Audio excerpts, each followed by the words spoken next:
Okay, today I want to talk about what I think the best treatment for the narrative chapters of my Do Ask, Do Tell, A Gay Conservative Lashes Back book for conversion to film would be. And that would essentially be to focus on chapters 1, 2, and 4 of the book, because they convey the relationship between my own autobiographical narrative and my involvement with the ending of Don't Ask, Don't Tell, which took place in 2011. So the narrative actually spans 50 years, but the best way is to focus on 3 separate periods where my activity had the most relevance to the objective. So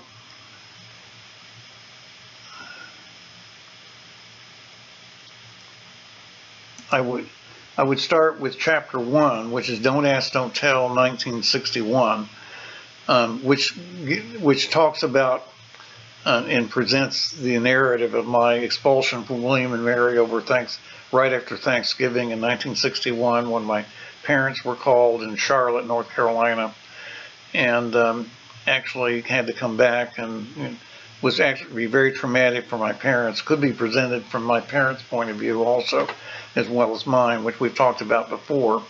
And then my going to college at home, the psychiatric treatment, which is what was done in those days, and my winding up at NIH. So here's some pictures of my parents and the home, the record collection, and the rec room at home and everything. And here's the William and Mary Wynn building, and the meeting with the dean actually happened in that part of the building on the Friday after Thanksgiving. Then I went to college at GW. There's Corcoran Hall, which is where the chemistry department was. Actually had a chemistry scholarship that was lost, something that I had earned. Then I was a patient at NIH in 1962 for 6 months. It was sort of an aesthetic realism kind of treatment, or kind of dealt with kind of what I called the mousetrap in my own personality. And it was living with other people and sort of relating to them where they are, which I didn't always do, or often didn't want to do. But then we get to chapter 2, which was called Sputnik, the Draft, and the Proles, 1968, which is about my time in graduate school, which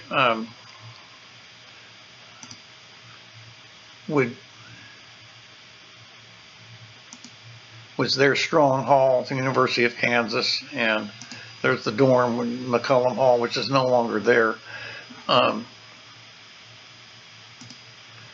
And my taking the draft physical 3 times, because I was very concerned about my future, getting security clearance with having been labeled, and having it with psychiatric treatment. They actually denied that it was homosexuality. They tried to deny that, but I had called it latent homosexuality, but they tried their best to deny the labels then, which is kind of an interesting comparison to what's going on today. But anyway, I actually wound up in special training because I was behind physically. I was dyspraxic. I was maybe what you would call a feminine boy, who today, I don't know what would happen to me with the left today. But I got out of special training company in 4 weeks and finally passed the PCPT with the 357. And ironically, I had a direct commission interview while I was in basic, which is really ironic for having been in special training. The whole chapter 2 is very powerful in the fact that the moral issue about being privileged enough to get out of going to Vietnam because of your education, and when other people had to go, and having been an assistant instructor at KU and having been able to grade students and flunk them, and which meant one person in particular, when he cheated on a test, there was an incident, meant that I had power, which I was participating in the system both ways. So it makes that chapter very powerful.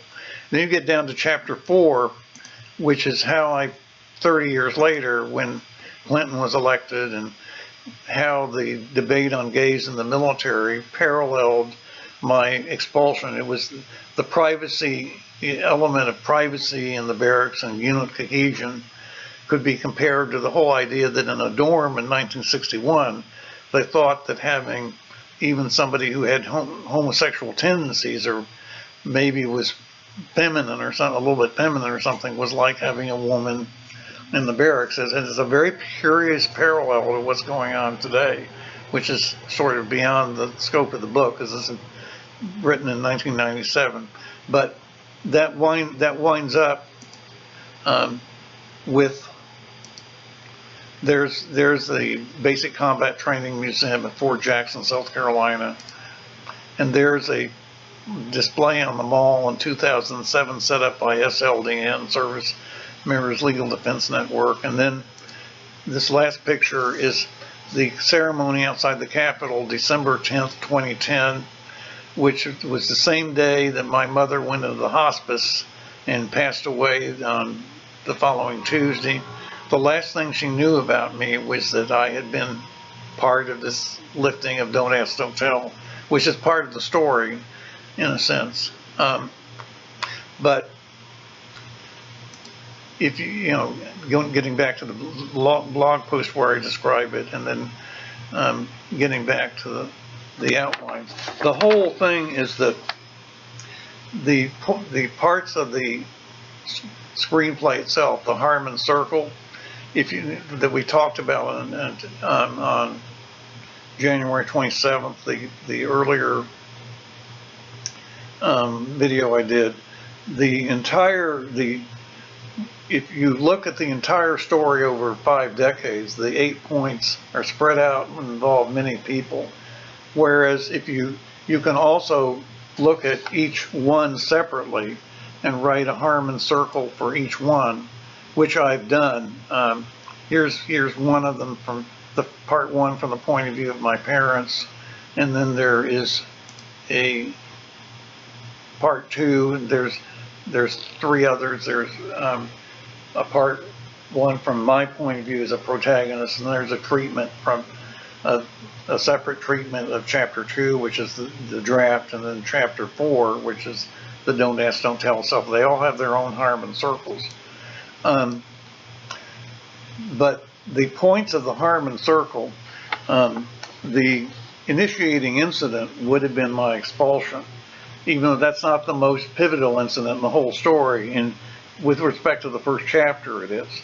And so the pivotal incident for the first chapter is the initiating incident for the entire setup. And so the whole stage 4, which is when you go on the search, in other words, I'm going to undergraduate school and then go to graduate school and then serve in the Army. That's all step 4. The goal of wanting to be able to be intimate with people in my own way, in a private way, have a private life, in a world that was eventually going to change because of the internet. Well, there were other things that happened in chapter 3 in the book that don't directly relate to lifting the military ban itself, but they're pivotal to the decisions I made, like when I moved to Texas and why I did and so forth. So those would have to be told in flashbacks with various characters. So it makes it a little bit more complicated, even though each individual piece. So you could imagine the screenplay as actually being a 3-episode miniseries, instead of being one film. The 4 corners, I guess you would say my mother is the antagonist theoretically, and my father is sort of the corner, and then my uncle, who plays a marginal role, was the most supportive of my situation, is sort of the partner. But they're not, particularly the uncle isn't active in the scene the entire time of the 5 decades. So each piece has its own circle and has its own people in it. So it's a little more complicated. But it is the idea that you can take a longer historical story that spreads over a long time and fractalize it into episodes and then make each one kind of a circle that I kind of wanted to get across. But anyway, that's kind of what I wanted to talk about today.